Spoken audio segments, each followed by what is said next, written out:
नमस्कार, स्वागत है आपका सिटी न्यूज में। मैं कोमल आनंद आपको तमाम खबरों से करवाऊंगी रूबरू।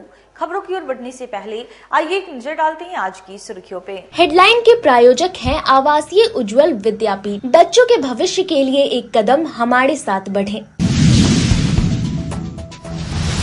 स्मार्ट सिटी के कार्यों की फिर खुली पोल, समरनाले मुख्य द्वार की सड़क धंसी। नए साल के जश्न के लिए लाई जा रही शराब की बड़ी खेप को उत्पाद विभाग ने बरूराज थाना क्षेत्र से किया जब्त। और मंगलवार से नई जमीन रजिस्ट्री प्रणाली हुई शुरू, अब लोग कहीं से भी ऑनलाइन आवेदन कर सकते हैं। ये थी आज की सुर्खियां, अब खबरें विस्तार से। मुजफ्फरपुर स्मार्ट सिटी के कार्यों में एक बार फिर खुली पोल, जिलाधिकारी कार्यालय के मुख्य द्वार की सड़क फिर धंस गई। बिहार में कुछ महीने पहले पुल गिर रहे थे, लेकिन पुल के गिरने के बाद अब सड़कें भी धरती में समाने लगी है। लोग अब इन बातों के लिए ताज्जुब भी नहीं करते, क्योंकि जब सिर्फ हवा और पानी के हल्के दबाव से बड़े बड़े पुल गिर सकते हैं, तो फिर ऐसे में डीएम कार्यालय के सामने अगर सड़क धरती में समा जाए तो इस बात पर भी आश्चर्य नहीं करना चाहिए। फिलहाल ताजा मामला मुजफ्फरपुर जिले के आयुक्त और डीएम कार्यालय के सामने की है। कुछ दिन पहले ही लाखों रुपए खर्च कर इस सड़क को काटकर सीवरेज का निर्माण कराया गया था। उसके बाद सड़क को सही से मरम्मत न कर ऊपर से ढाल दिया गया। कुछ दिन बाद ही नगर निगम की सुपर शकर गाड़ी सड़क धंसने में फंस गई। उस समय आनन फानन में सड़क को ठीक कर दिया गया, लेकिन आज फिर से यह सड़क 1.25 मीटर चौड़ी और 10 मीटर टूटकर पूरी तरह से धरती में समा गई। लोग इसे भ्रष्टाचार का नतीजा बता रहे हैं। सड़क धंसने के बाद लोगों को आने जाने में काफी परेशानियों का सामना करना पड़ रहा है, जिससे मुजफ्फरपुर में स्मार्ट सिटी प्रोजेक्ट की कार्यशैली पर लगातार सवाल उठ रहे हैं। मंगलवार को एक बार फिर से स्मार्ट सिटी ने मुजफ्फरपुर की फजीहत करा दी। प्रमंडलीय आयुक्त सरवर्ण एम के कार्यालय गेट और उसके सटे समरनालय की सामने सड़क धंस गई। इसके नीचे सीवरेज लाइन गुजर रही है। उसकी आनन फानन में बांस पल्ले लगाकर घेराबंदी कर दी गई। बताया जा रहा है कि नगर निगम के कूड़ा ढोने वाले डंपर के गुजरने के बाद 1.25 मीटर चौड़ी और 10 मीटर से अधिक लंबाई में सड़क धंस गई। हालांकि किसी तरह की दुर्घटना नहीं हुई। 2 महीने के भीतर सड़क के धंसने एवं सीवरेज के मेन होल के ढक्कन को टूटने के बाद कार्य की गुणवत्ता पर सवाल खड़ा हो गया है। हालांकि शिकायत के बाद भी स्मार्ट सिटी के पदाधिकारी और निर्माण एजेंसी की नींद नहीं खुल रही है। पूरे मामले को लेकर मुजफ्फरपुर के जिलाधिकारी सुब्रत कुमार सेन का कहना है कि नगर आयुक्त को जांच का आदेश दिया गया है कि क्यों यह सड़क बार बार धंस रही है। उन्होंने जांच कर रिपोर्ट जल्द से जल्द देने को कहा है। साथ उन्होंने कहा जो दोषी है उन पर कार्रवाई तय है। ये सूचना मिली है। अब इसमें चूंकि इंजीनियरिंग ये संभवतः स्मार्ट सिटी से बना है, नगर आयुक्त ने सुबह बताया है, इसको हम लोग चेक करवा लेते हैं और इसमें आईआईटी को भी इंगेज किया गया है। तो जो स्मार्ट सिटी के प्रोजेक्ट्स हैं उसमें हम लोग जो इंजीनियरिंग के अच्छे इंस्टीट्यूशंस हैं, आईआईटी या एनआईटी, उनके माध्यम से भी हम लोग जांच करा लेंगे। इसमें या अगर संवेदक के स्तर पर गड़बड़ी हुई हो या किसी इंजीनियर ने लापरवाही बरती हो तो इसमें हम लोग कार्रवाई भी करेंगे। सुबह पता चला, इसमें नगर आयुक्त से मैंने रिपोर्ट मांगा है और फिर उसके बाद एक्सपर्ट एजेंसी से जांच करा करके हम लोग देख लेंगे कि इसमें क्या। नए साल के जश्न के लिए लाई जा रही शराब की बड़ी खेप को उत्पाद विभाग की टीम ने बरूराज थाना क्षेत्र से जब्त किया। शराबबंदी वाले बिहार में नए साल के जश्न के लिए शराब माफिया फिर से बड़ी साजिश रचने में लगे हुए हैं। यूपी के रास्ते शराब की बड़ी खेप बिहार के अलग अलग शहरों में पहुंचाने की कोशिश हो रही है। सोमवार को शराब से भरे एक ट्रक को जब्त करने के बाद मंगलवार को भी यूपी 12T 4263 नंबर के ट्रक पकड़े जाने से इसका खुलासा हुआ। उत्पाद टीम की कार्रवाई में शराब से भरी एक ट्रक में 115 कार्टून शराब को जब्त किया गया है। बताया जा रहा है कि शराब माफिया उत्पाद की टीम को चकमा देकर फरार हो गए। ट्रक से शराब यूपी के रास्ते लाई जा रही थी। उत्पाद टीम से बचने के लिए शराब माफिया हाईवे को छोड़ गांव के रास्तों का इस्तेमाल कर रहे थे। इधर उत्पाद विभाग की टीम इन शराब माफियाओं पर लगातार कार्रवाई कर रही है और उनके मंसूबों को नाकाम कर रही है। उत्पाद अधीक्षक मनोज कुमार ने बताया कि बरुआस थाना क्षेत्र के ढलही चौक से शराब से भरा ट्रक जब्त किया गया। जब्त शराब यूपी से लाई जा रही थी और इसे मुजफ्फरपुर में नए साल में सप्लाई करना था। ट्रक में तहखाना बनाकर शराब लाई जा रही थी। जब शराब की गिनती की गई तो 115 कार्टून विदेशी शराब पाई गई है।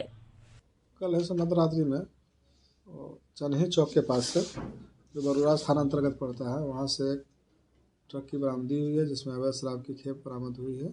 ड्राइवर के सीट के पीछे बने तहखाने में शराब की खेप को अनलोडिंग किया जा रहा था और तकरीबन 115 कार्टून अवैध विदेशी शराब जो कि ऑफिसर चॉइस ब्रांड का टेट्रा पैक में बरामद किया और जब्त किया गया है।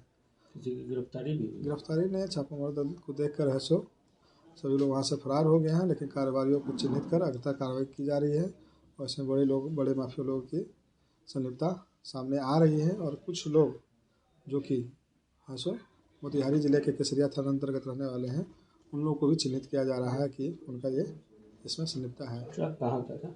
ट्रक यूपी का है, यूपी नंबर की गाड़ी है। सर, किस तरीके से शराब ला रहा था? शराब तहखाना, गुप्त तहखाना, गाड़ी ट्रक जो पूरी तरह से डाला उसका खाली था और ट्रक के ड्राइवर के सीट के पीछे गुप्त तहखाना बनाया हुआ था जिसमें चदरा से उसको बिल्डिंग करके नट बोल्टू से कसा हुआ था। उसमें अवैध शराब की खेप थी। गैस कटिंग की आड़ में की हुई वो जगह गैस कटिंग की आड़ में ही की जाती है और लोग जानते भी हैं कि वहाँ गैस कटिंग भी होती है, लेकिन वहाँ उस तरह की उस समय ऐसा कोई वारदात नहीं हुआ। मुख्यमंत्री नीतीश कुमार प्रगति यात्रा के दौरान 27 दिसंबर को जिले में विकास कार्यों की करेंगी समीक्षा, जिसको लेकर आला अधिकारी तैयारी में जुटे। बिहार के मुख्यमंत्री नीतीश कुमार की महिला संवाद यात्रा का नाम बदलकर प्रगति यात्रा कर दिया गया है। मुख्यमंत्री की इस यात्रा को लेकर विपक्ष, खासकर राजद सुप्रीमो लालू यादव का हालिया बयान काफी चर्चा में आया था, जब उन्होंने कहा था कि यह महिला संवाद यात्रा नहीं है, मुख्यमंत्री नयन सुख लेने के लिए निकल रहे हैं, नीतीश आंख सेकने जा रहे हैं। लालू यादव के इस बयान के बाद यात्रा का नाम बदले जाने से चर्चा का बाजार गर्म हो गया है। आपको बता दें कि इस यात्रा के तहत मुख्यमंत्री नीतीश कुमार 23 से 28 दिसंबर तक प्रथम चरण के अंतर्गत वाल्मीकि नगर, पश्चिमी चंपारण से अपनी यात्रा की शुरुआत करेंगे। यात्रा के दौरान मुख्यमंत्री राज्य सरकार द्वारा संचालित विभिन्न विकास की योजनाओं को लेकर जनता के साथ समन्वय स्थापित कर जानकारी लेंगी और यात्रा के दौरान ही संबंधित जिला में समीक्षा बैठक भी करेंगे। 23 दिसंबर को वाल्मीकि नगर बेतिया से अभियान शुरू करने के बाद 24 दिसंबर को मुख्यमंत्री पूर्वी चंपारण में रहेंगे। 25 दिसंबर को क्रिसमस दिवस के कारण उनकी यात्रा स्थगित रहेगी। 26 दिसंबर को मुख्यमंत्री पुनः शिवहर और सीतामढ़ी जिले में भ्रमण कर समीक्षा बैठक के पश्चात वापस पटना लौट जाएंगे। 27 दिसंबर को मुजफ्फरपुर और 28 दिसंबर को वैशाली जिला अंतर्गत मुख्यमंत्री विकास की योजनाओं का आकलन और समीक्षा बैठक कर पटना लौटेंगे। मुख्यमंत्री के आगमन को लेकर मुजफ्फरपुर के जिलाधिकारी सुब्रत कुमार सिंह ने बताया कि मुख्यमंत्री की प्रगति यात्रा को लेकर आज ही जिला मुख्यालय को सूचना मिली है। उनकी यह यात्रा तिरहुत प्रमंडल क्षेत्र से शुरू हो रही है। इसको लेकर सभी विभागों में तैयारियां शुरू कर दी गई है। डीएम ने बताया कि यह कोशिश की जा रही है कि बृहद आश्रय स्थल का निर्माण कार्य यथाशीघ्र ही पूरी हो जाए, ताकि मुख्यमंत्री के हाथों उद्घाटन कराकर इसके हैंडओवर का काम पूरा कराई जाए। साथ ही अन्य विभागों में भी विकास योजनाओं को लेकर समीक्षा जारी है। मुख्यमंत्री की महत्वाकांक्षी योजना स्वात निश्चय के अंतर्गत आने वाली योजनाओं पर विशेष जोर है, जैसे नल जल, सामाजिक सुरक्षा आदि योजनाएं हैं। डीएम ने यह भी बताया कि खासकर दिव्यांगजनों के लिए जो योजनाएं हैं, जिला प्रशासन की यह कोशिश रही है कि हर संभव उन्हें इसका लाभ मुहैया कराया जाए। उन्होंने सभी योजनाओं को लेकर नरौली समेत अन्य लोगों से अपील की कि जहां कहीं भी परेशानी हो रही है, वह लोक निवारण के माध्यम से शिकायत कर सकते हैं, अन्यथा कार्य दिवस पर उनसे मिलकर अपनी बातों को रख सकते हैं, या शुक्रवार के दिन जनता से मिलने के कार्यक्रम में भी लोग अपनी समस्याओं को रख सकते हैं। जिला प्रशासन की कोशिश रहेगी उसका यथाशीघ्र निवारण सुनिश्चित किया जाए। जी, हम लोगों को पत्र मिला है और तिरहुत प्रमंडल से यात्रा की शुरुआत हो रही है, तो उसको लेकर के सारे विभागों की तैयारियां चल रही हैं और हम लोगों का प्रयास है कि जो वृहद आश्रय गृह जो बना हुआ है वो बिल्कुल हैंडओवर के स्टेज में है, उसको हम लोग कंप्लीट करा करके उसका माननीय मुख्यमंत्री जी से उद्घाटन कराएं। इसके अतिरिक्त भी कई योजनाएं, महत्वपूर्ण योजनाएं विभिन्न विभागों की जो उद्घाटन और शिलान्यास के स्टेज पर है, उनका भी हम लोग उद्घाटन और शिलान्यास कराएंगे। इसके अतिरिक्त गांव में माननीय मुख्यमंत्री जी का भ्रमण भी होगा। पंचायत सरकार भवन है, जीविका भवन है, जो मनरेगा पार्क वगैरह बन रहा है, तो ये सारी सुविधाएं, व्यवस्थाएं गांव की जो है 7 निश्चय 1 और 2 के तहत इसका भी भ्रमण करेंगे, निरीक्षण करेंगे और फिर बैठक होगी। तो इस संबंध में हम लोगों की तैयारियां चल रही हैं और हम लोग जो है ये यात्रा जो तिरहुत प्रमंडल से स्टार्ट हो रही है, इसमें हम लोग अच्छे से जो है मुजफ्फरपुर में सारे कार्यक्रम को संपन्न करेंगे। नरौली को आदर्श ग्राम के तौर पर क्रिएट किया जाएगा। ये प्रयास लगातार है कि पंचायतों में स्कीम्स का सेचुरेशन हो, चाहे वो किसी भी विभाग की स्कीम हो, पंचायती राज विभाग की हो, सोशल वेलफेयर डिपार्टमेंट का हो, पीएचडी का नल जल का स्कीम हो, या आप किसी भी, या आप सामाजिक सुरक्षा के तहत जो दिव्यांग जनों को हम लोग सुविधाएं पहुंचाते हैं, बैटरी चालित रिक्शा हो, या दिव्यांग अगर बंधु हमारे शादी करते हैं तो उसमें अगर एक दिव्यांग है तो 1 लाख रुपया, अगर दोनों दिव्यांग है तो दोनों को लाभ।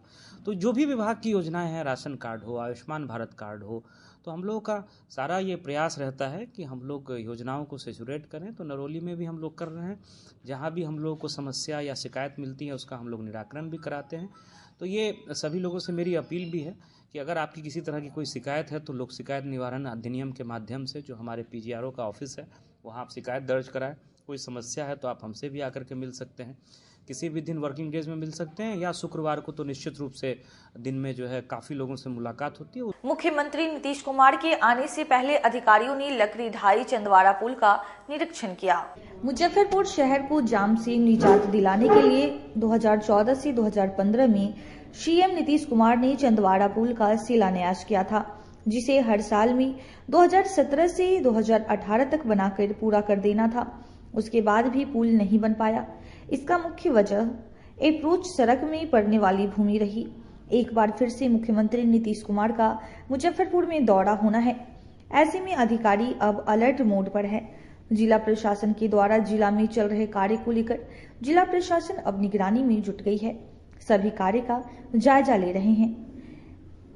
ऐसे आज नगर आयुक्त एसडीएम पूर्वी अमित, इसके साथ जिला के कई आला अधिकारी काफिला के साथ लंबित चंदवाड़ा पुल निरीक्षण करने पर पुल का काम कहां तक पहुंचा है और पूरा काम होने में कहां समस्या आ रही है, इन सभी चीजों का जायजा लिया। अगर चंदवाड़ा पुल बन जाता है तो अखाड़ा घाट में जो जाम की समस्या है वह कम हो जाएगी। जो लंबित था उसको पूर्ण करने के लिए जो प्रशासन की तरफ से, बिहार सरकार की तरफ कोशिश की जा रही है। कहाँ पे परेशानी आ रही है जमीन अधिग्रहण को लेकर? अभी बस वही देखा जा रहा है, उसके बाद उससे सवाल। नीतीश कुमार भी आने वाले, इसको लेकर भी तैयारी करेंगे। माननीय मुख्यमंत्री जी का यात्रा भी प्रस्तावित है। बढ़ते ठंड में छोटे बच्चों का कैसे रखे ख्याल, जानिए शिशु रोग विशेषज्ञ से। ठंड का मौसम बच्चों के लिए स्वास्थ्य संबंधी कई चुनौतियां ला सकता है। खासकर छोटे बच्चों के लिए यह मौसम अधिक खतरनाक हो सकता है, क्योंकि उनकी इम्यून सिस्टम पूरी तरह से विकसित नहीं होती। ठंड के मौसम में बच्चों की सेहत का ख्याल रखना बेहद जरूरी है, ताकि वे सामान्य बीमारियों से बच सके। इस बारे में जिले के ब्रह्मपुरा स्थित शिशु रोग विशेषज्ञ डॉक्टर अमृत कृष्ण ने सिटी न्यूज संवाददाता विकास गोस्वामी से बातचीत में महत्वपूर्ण सुझाव दिए। डॉक्टर अमृत कृष्ण ने कहा कि सर्दी में बच्चों को गर्म कपड़े पहनाना और उनके हाथ पैर ढककर रखना बेहद जरूरी है। ठंडे पानी और ठंडी हवा से बच्चों को बचाने के लिए आपको विशेष ध्यान रखना होगा। उन्होंने कहा कि ठंड में बच्चों के बीच कोल्ड, डायरिया और निमोनिया जैसी बीमारियां अधिक पाई जा रही है। डॉक्टर अमृत कृष्ण ने यह भी बताया कि शिशुओं के लिए स्तनपान जारी रखना बेहद जरूरी है, क्योंकि इससे उनका इम्यून सिस्टम मजबूत होता है। उन्होंने माता पिता से अपील की कि वे बच्चों के स्वास्थ्य के प्रति सतर्क रहे और ठंड के मौसम में उनकी देखभाल में कोई कमी न आने दे। सर्दियों में अक्सर माता पिता बच्चों को ठंडा पानी पिलाने से बचते हैं, लेकिन डॉक्टर कृष्ण ने इस भ्रम को दूर किया। उन्होंने कहा, बच्चों को समय समय पर हल्का पानी पिलाते रहना चाहिए, खासकर 2 घंटे के अंतराल पर। अगर बच्चों को पानी की कमी होती है तो यह उनकी सेहत पर नकारात्मक असर डाल सकता है। सबसे पहले तो ठंड में बाहर बच्चों को निकलने से मना करना चाहिए और गर्म कपड़े जरूर पहनना है। और जो लोग बीमार हैं वो बच्चों से थोड़ा दूर रहें और थोड़ा साफ सफाई, हैंड हाइजीन और छींकना खांसना कैसे है उसका तरीका थोड़ा सा ध्यान रखें। कवर कैसे करें अपने नाक को, अपने मुंह को, जब छींक रहे हो, खांस रहे हो, मास्क का यूज करना, हैंड सैनिटाइज करना, धोना, साबुन से धोना, इन सब चीजों का ध्यान रखना है जिनसे कि हम अपने बच्चों को प्रोटेक्ट कर सकते हैं। खाने पीने पे कुछ विशेष ध्यान? खाने पीने का ध्यान सबसे इम्पोर्टेंट ये है कि बाहर की चीजें अभी ना खाएं, ठंडी चीजें बिल्कुल ही ना खाएं। आइसक्रीम, कोल्ड ड्रिंक्स और मीठी चीजों को थोड़ा सा अवॉइड करना बेटर रहेगा और घर की चीजें खाएं, गर्म चीजें खाएं और ताज़ा फल सब्जियां खाएं तो बहुत अच्छा रहेगा, इम्यूनिटी को भी बूस्ट करेगा। तो सर इसके अलावा न्यूबॉर्न्स के लिए कोई स्पेसिफिक एडवाइस? न्यूबॉर्न्स के लिए तो सबसे इम्पोर्टेंट है कि जो लोग घर में हैं वो स्वस्थ रहें और उनसे एक मिनिमम डिस्टेंस मेंटेन करें और जब भी उनके पास जाएं तो अपना हैंड हाइजीन करके जाएं, मतलब हाथ धो के जाएं और मुंह से अपने कांटेक्ट में ना लाएं। बार बार लोग बच्चों को किस करते हैं तो ओरल कांटेक्ट, मुंह से कांटेक्ट जब आता है सांस से इन्फेक्शन स्प्रेड होता है उनके, तो उन चीज़ों को अवॉइड करें और ज़्यादा लोगों के उनको हैंडल ना करने दें। छोटे बच्चों को बाहर के लोग आते हैं और गोद में ले लेते हैं तो उसको थोड़ा अवॉइड करें। लिमिटेड हैंडलिंग हो बच्चों की, गर्म कपड़े रखें और जो बीमार हो, आइदर अगर माँ भी बीमार हो तो थोड़ा सा माँ भी कुछ टाइम के लिए, क्योंकि बड़े लोग 1-2 दिन में ठीक हो जाते हैं, तो 1-2 दिन के लिए अपना एक डिस्टेंस मेंटेन करें बच्चों से और फिर उसके बाद नॉर्मल अपना रूटीन फॉलो करें जब वो ठीक हो जाते हैं तो। सदर थाना क्षेत्र के खबड़ा शिव मंदिर के समीप ट्रक और स्कूली बस के बीच टक्कर, जिसमें बस चालक गंभीर रूप से घायल हो गया। मुजफ्फरपुर में मंगलवार की सुबह स्कूल बस और ट्रक के बीच टक्कर हुई है। इसमें स्कूल बस क्षतिग्रस्त हो गई है। इसके बाद स्थानीय लोगों में अफरा तफरी मच गई। घटना में बस चालक चोटिल हो गया है, उसे इलाज के लिए निजी अस्पताल में भेज दिया गया है। गनीमत रही कि स्कूल बस में कोई भी बच्चा सवार नहीं था। घटना जिले के सदर थाना क्षेत्र के खबड़ा मंदिर के पास की है। स्कूल बस बच्चों को लेने जा रही थी, इसी दौरान ही टक्कर हो गई। घटना की सूचना पर पुलिस मौके पर पहुंची और मामले की जांच शुरू कर दी, जिसके बाद बस और ट्रक को जब्त कर पुलिस थाना ले गई।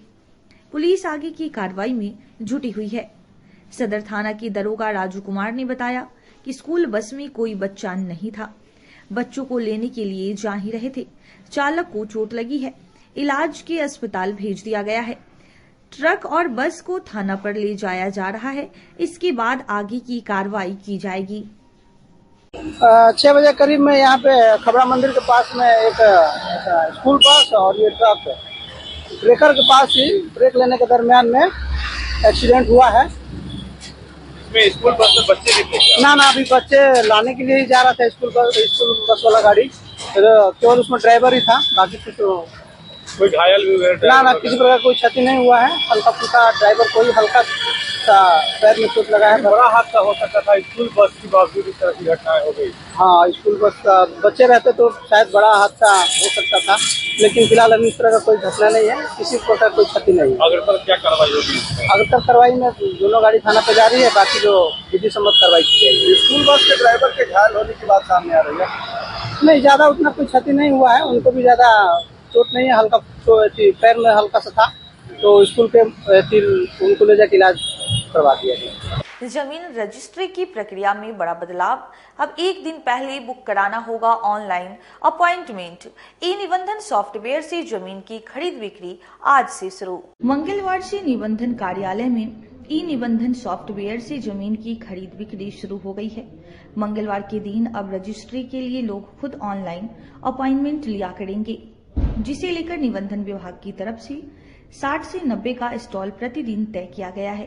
पहले सामान्य तरीके से रजिस्ट्री के लिए 1 दिन में 238 का स्टॉल तय था। ई निबंधक सॉफ्टवेयर से रजिस्ट्री की प्रक्रिया प्रारंभ करने से पूर्व ऑफिस के अधिकारी और कर्मचारी बीते 2 दिनों से ट्रायल कर रहे थे। सिस्टम अपडेट कराने के साथ कातिब को लेकर कर्मियों तक को ट्रेनिंग दी जा रही थी। ई निबंधन सॉफ्टवेयर की पूरी जानकारी होने के बाद रोजाना रजिस्ट्री होने वाली संख्या की स्लॉट में विभाग और वृद्धि करेगा।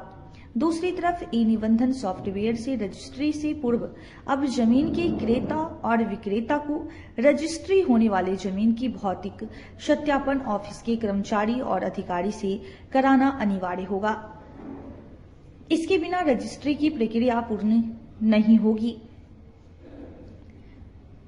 अभी डीड राइटर, जिसे कातिब कहते हैं, से जमीन की रजिस्ट्री से संबंधित दस्तावेज तैयार करते थे, जिसे रजिस्ट्री ऑफिस में दाखिल किया जाता था। इसके बाद पूरी जानकारी ऑफिस में तैनात स्टाफ भरते थे, पर अब ई निबंधन सॉफ्टवेयर के माध्यम से पब्लिक को खुद घर से या फिर साइबर कैफे में जाकर खरीद बिक्री होने वाली जमीन की पूरी जानकारी भरनी होगी। इसके बाद रजिस्ट्री की प्रक्रिया पूरी होगी। ऑफिस के अधिकारी और कर्मियों की इसमें कोई भूमिका डायरेक्ट रूप में नहीं रहेगी। जल्दबाजी में अगर कोई रजिस्ट्री कराना चाहता है तो यह भी संभव नहीं होगा। इसके लिए एक दिन पहले तय स्टॉल के तहत पहले से बुक करा अपॉइंटमेंट लेना ही पड़ेगा। जिला अवर निबंधक मनीष कुमार ने बताया कि नई रजिस्ट्री प्रक्रिया के तहत जमीन की बिक्री करने वाले व्यक्ति का आधार सत्यापन जरूरी होगी।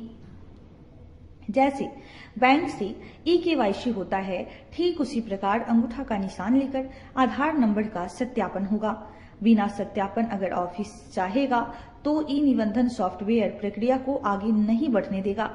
इससे रजिस्ट्री में होने वाली फर्जीवाड़े पर ब्रेक लगेगा, साथ ही रजिस्ट्री ऑफिस में लगने वाली भीड़ पर भी लगाम लगेगी।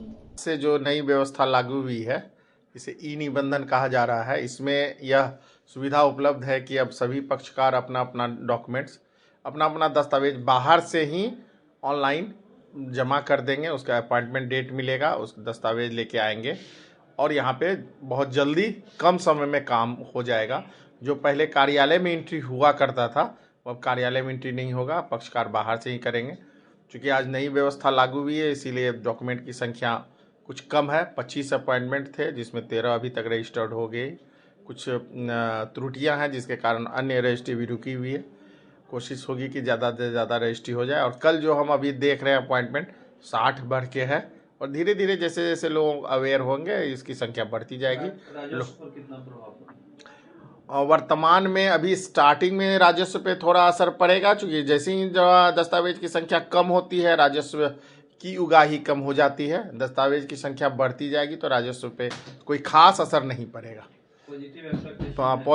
पॉजिटिव चीज़ ये है कि आम जनता की परेशानी कम होगी। वो घर में बैठ के अपना ऑनलाइन कर सकते हैं, कहीं और कैफे में बैठ के ऑनलाइन सारा इंफॉर्मेशन डाल सकते हैं। निजी जमीन को पर्चाधारियों को दिए जाने के आरोप में मुजफ्फरपुर न्यायालय में काटेशियों पर परिवाद दायर। जिले में अजीबोगरीब मामला देखने को मिला है, जहां काटी थाना क्षेत्र के सेरना गांव निवासी अखिलेश कुमार की पैतृक संपत्ति को काटी सीओ जबरदस्ती भूमिहीनों को देने पर तुले हैं। जबकि अंचलाधिकारी काटी ने खुद स्पष्ट किया है कि उक्त भूमि का रैयत उनके नाम से है। मामले के संबंध में जानकारी देते हुए अखिलेश कुमार ने बताया कि काटी क्षेत्र के शेरना गांव में उनके पैतृक संपत्ति के रूप में 0.9 डिसमिल जमीन है, जिस पर उनका कब्जा भी है। यह जमीन उनके बाबा स्वर्गीय हेम नारायण ठाकुर ने उनके गांव के ही ग्रामीण स्वर्गीय खखनू ठाकुर से खरीदा था, जिसे रजिस्ट्री 9 सितंबर 1972 को किया गया था। उस समय से लगातार इस जमीन पर उनका कब्जा है। बावजूद इसके अंचलाधिकारी काटी द्वारा उन्हें परेशान करने की नीयत से किसी अनजान व्यक्ति के नाम वार्षिक पर्चा काटने का प्रयास किया गया है, जिसकी शिकायत आज उन्होंने अपने अधिवक्ता एसके झा के माध्यम से जिलाधिकारी समेत अन्य अधिकारियों से की है। वहीं उन्होंने अधिवक्ता एसके झा ने बताया कि ऐसा मामला तो आज तक उन्होंने अपने जीवन में कभी नहीं देखा, जहां अंचलाधिकारी खुद यह कह रहे हैं कि यह अखिलेश कुमार की पैतृक संपत्ति है, फिर भी इसे भूमिहीनों को देने पर तुले हैं। उन्होंने कहा इस मामले को लेकर वह अगले महीने हाईकोर्ट जाएंगे। अखिलेश कुमार ग्राम सिरना, थाना कांटी, जिला मुजफ्फरपुर के निवासी हैं। इनका गांव में ही इनका जमीन है, 0.09 डिसमिल जमीन है, जो कि इनके बाबा ने 9/9/1972 को गांव के ही स्वर्गीय राजेंद्र ठाकुर से इनके बाबा स्वर्गीय हेमनारायण ठाकुर ने जमीन को खरीदा था। 1972 से ही उस जमीन पर इनका दखल कब्जा कायम है। 2/8/2024 को अंचल कार्यालय कांटी के द्वारा इनको एक पत्र भी निर्गत किया गया, जिसमें भी स्पष्ट है कि इस जमीन का जो मलिकियत हक जो है सो इन्हीं का है। लेकिन इधर इनको जानकारी मिला कि उस जमीन को भूमिहीनों के बीच में बांटने का जो है प्रयास अंचलाधिकारी कांटी के द्वारा किया जा रहा है। तत्पश्चात अंचल कार्यालय में मिलने के लिए भी गए तो अंचल अधिकारी के द्वारा कहा गया कि वह जमीन आपकी है, आपकी पैतृक संपत्ति है, लेकिन हम भूमिहीनों के बीच में उस जमीन को हम जो है डिस्ट्रीब्यूट करेंगे। इसके बाबा का केवाला कराया हुआ है। 1972 से मेरे परिवार के दखल कब्जे में है, लेकिन सीओ रिजिड है कि आपके ज़मीन में हम भूमिहीनों को बसाएंगे। अच्छा, ये कैसे आपको महसूस हुआ कि रिजिड है? हम मिले कल जाकर के ज़मीन पर एक दिन जाकर के नापी करवाई, जमीन से पता चला, सीओ से मिले तो बोली कि ठीक है आपका ज़मीन है लेकिन मैं बसाऊंगी। अब वक्त हो चला एक छोटी सी ब्रेक का, जल्दी लौटेंगे, कहीं मत जाइए, देखते रहिए सिटी न्यूज मुजफ्फरपुर। अपने सपनों की आशिया को दे एक नई पहचान माँ भवानी डेकोर प्राइवेट लिमिटेड के साथ, जो है ऑथराइज्ड डिस्ट्रीब्यूटर ऑफ कजारिया। देश की मिट्टी से बनी टाइल से देश को बनाते हैं। और जहां मिलती है सभी प्रकार के Indian and imported granite, marble, sanitary एवं कोटा स्टोन का अनोखा एवं आकर्षक संग्रह। माँ भवानी डेकोर प्राइवेट लिमिटेड मतलब a complete floor solutions. New 0 mile Dadar road Muzaffarpur. Call 9934753111। Muzaffarpur जिले की शान बन चुकी बाबा लहठी अब लोगों की जरूरत बन चुकी है। अत्याधुनिक रेंज और भरोसे को समेटे हुए लोगों के लिए नई नई डिजाइनर लहठी बाजार में उतारते रहते हैं। ऐश्वर्या राय बच्चन, सचिन तेंदुलकर की पत्नी से लेकर न जाने कितने सारी नामी हस्तियां इस लहठी के दीवाने हो चुके हैं। लोगों के साथ ने ही बाबा लहठी की पहचान देश से लेकर विदेश तक बनाई है। ऐसा साथ बनाए रखने के लिए आप लोगों का तहे दिल से धन्यवाद।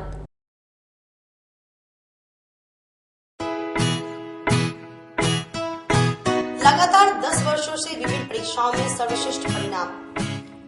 हम हैं आवासीय उज्ज्वल विद्यापीठ मुजफ्फरपुर। इस स्कूल में सर्वश्रेष्ठ कोचिंग पैटर्न से बच्चों को पढ़ाया जाता है। प्ले से 10वीं तक की पढ़ाई स्वच्छ वातावरण में कराई जाती है। यहाँ आधुनिक छात्रावास की व्यवस्था है। उज्ज्वल विद्यापीठ का मुख्य उद्देश्य रामकृष्ण मिशन, नवोदय नेतरहाट, सैनिक स्कूल, सिमुल तल्ला गुरुकुल, सिंधिया कन्या विद्यालय जैसे अनेक भारतवर्ष के प्रतिष्ठित विद्यालयों में कुशल प्रशिक्षित अनुभवी एवं शहर के सर्वश्रेष्ठ शिक्षकों द्वारा तैयारी कराई जाती है। 1.5 एकड़ में फैला इस स्कूल का वातावरण काफी शांत है। Free computer classes, science lab और स्मार्ट क्लासेस है। साथ ही इंडोर और आउटडोर गेम की भी व्यवस्था है। तो अपने बच्चों के लक्ष्य के सपनों को पूरा कराना चाहते हैं तो आज ही आवासीय उज्ज्वल विद्यापीठ में अपने बच्चों का नामांकन करवाएं। हमारा पता है पोखरिया पीठ अतरदा मुजफ्फरपुर और हमारा कॉन्टेक्ट नंबर है 9708 351851 और हमारा दूसरा नंबर है 8797122397 या फिर आप हमें कांटेक्ट कर सकते हैं 8409996658 पर। आजकल की बिजी जिंदगी में स्टाइल तो है पर कंफर्ट का क्या? आपके इसी स्टाइल और कंफर्ट को बेहतर बनाने के लिए नीलकमल लेकर आए हैं first exclusive factory outlet showroom in Mithanpura Muzaffarpur, जहां home furniture, office furniture, mattress and wedding special पे up to 50% off with EMI facility.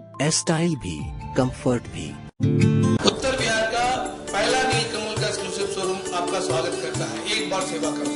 Break के बाद फिर से आप तमाम दर्शकों का स्वागत है। आइए बढ़ते हैं अगली खबरों की ओर। सिकंदरपुर स्थित गौशाला में कल से शुरू होगी श्रीमद् भागवत कथा। श्रीमद् भागवत महापुराण कथा गौशाला समिति की ओर से भागवत कथा कल से सुनाई जाएगी।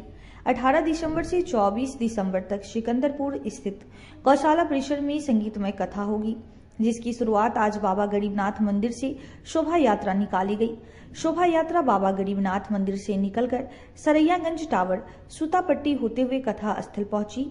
मौके पर सज्जन शर्मा ने बताया कि शहर में पहली बार 108 श्रीमद् भागवत पोथी पूजन व मूल पाठ का वाचन वृंदावन से आने वाले 108 आचार्य करेंगे। भागवत उपासक ब्रजेश महाराज भी आ रहे हैं। वे यहाँ 7 दिन दोपहर 1 बजे से शाम 5 बजे तक कथा सुनाएंगे। प्रस्तावित कल से श्रीमद् भागवत श्री जयप्रकाश अग्रवाल 108 यजमान का पोथी पूजन श्री जयप्रकाश अग्रवाल का कार्यक्रम के तहत आज गरीब स्थान मंदिर से आपको सरैयागंज सूतापट्टी होते हुए शोभा यात्रा निकली, जिसमें पारंपरिक परिवेश में हमारे महिलाएं, हमारे यजमान सपत्नी कलश लेकर यात्रा में यहाँ तक आए हैं। अभी व्यास पूजन और भागवत पूजन के साथ आज का इतना ही कार्यक्रम है। फिर कल से अनवरत सुबह 8 बजे से श्रीमद् भागवत कथा का मूल पाठ आचार्यों के द्वारा किया जाएगा। आरबीबीएम कॉलेज में सांस्कृतिक आदान प्रदान को लेकर रसिया से आई सांस्कृतिक प्रतिनिधि को सम्मानित किया गया। रामवृक्ष बेनीपुरी महिला महाविद्यालय में सांस्कृतिक आदान प्रदान के तहत रूस के 2 सांस्कृतिक प्रतिनिधि पलीना और अन्ना रशियन विभाग की शिक्षक डॉक्टर दिव्यम प्रकाश और डॉक्टर सुषमा का महाविद्यालय में प्राचार्य डॉक्टर ममता रानी द्वारा अंग वस्त्र ओढ़ाकर सम्मानित किया। महाविद्यालय की छात्राओं ने मैथिली गीत गाकर उनका स्वागत किया। रूसी प्रतिनिधियों ने अपनी भाषा में अपनी सांस्कृतिक विरासत की झलक दिखाई। साथ ही अपनी तरफ से रूसी स्पून वाद्य यंत्र की प्रस्तुति कर इनकी बारीकियों को बतलाया। साथ ही इन्होंने बैले नृत्य, खान पान, वेशभूषा आदि के बारे में भी जानकारी साझा की। प्राचार्य डॉक्टर ममता ने कहा कि ऐसे सांस्कृतिक कार्यक्रम होते रहना चाहिए ताकि भारत और रूस दोनों एक दूसरे की संस्कृति को जान सके। उन्होंने ये उम्मीद जताई कि भविष्य में ऐसे कार्यक्रम होते रहेंगे। कार्यक्रम का संयोजन डॉक्टर चेतना वर्मा ने किया। मौके पर doctor Ashok Nigam, doctor Divya Bharadwaj, doctor Neelu, doctor Vineeta, doctor Manjul Shri, doctor Priyanka, doctor Jayashree, doctor Mintu, doctor Nilesh Lodhi सहित सैकड़ों छात्राएं मौजूद रहीं। रसिया से 2 मेहमान हमारे यहाँ आई हैं। हमारी यूनिवर्सिटी में रसियन विभाग है, उनका 3 दिनों का कार्यक्रम है। उसी सिलसिले में आज रामवृक्ष बेनीपुरी महिला महाविद्यालय में आई हैं और यह एक कल्चरल एक्सचेंज प्रोग्राम है। सांस्कृतिक आदान प्रदान कहिए, उनके यहाँ के रीति रिवाजों को हम जानेंगे, हमारे यहाँ के रीति रिवाजों को वो जाने। उन्होंने अपने देश के बारे में बताया। यहाँ खालिस मिथिलांचल में उनका गाना धन्य धन भूमि आज है पाहुन छथिन आयल से यहाँ की छात्राओं ने उनका स्वागत किया है। हमने अंग वस्त्रम से उनका स्वागत किया है और उन्होंने अपने देश के संगीत के बारे में, खान पान के बारे में हम लोगों से अपने अनुभव साझा किए हैं और उनको यहाँ आकर के बहुत अच्छा लगा छात्राओं से बातचीत करके और उनको यहाँ का परिसर बहुत वाइब्रेंट लगा, ऐसा उन्होंने बताया। Talk about Russian culture and language and to be here. So thank you so much for this session with students. We really like it. We are glad to be here to talk with students, to talk about our culture, about our language, and also it is interesting to know more about Indian culture, about your country. It is interesting really. Thank you. Mauripur स्थित एक निजी hotel के सभागार में जनसुराज द्वारा party के विस्तार को लेकर सेमिनार का आयोजन किया गया। जनसुराज पार्टी के प्रदेश अध्यक्ष मनोज भारती लगातार बिहार के जिलों में जाकर संगठन को मजबूत करने की जद्दोजहद में लगे हुए हैं।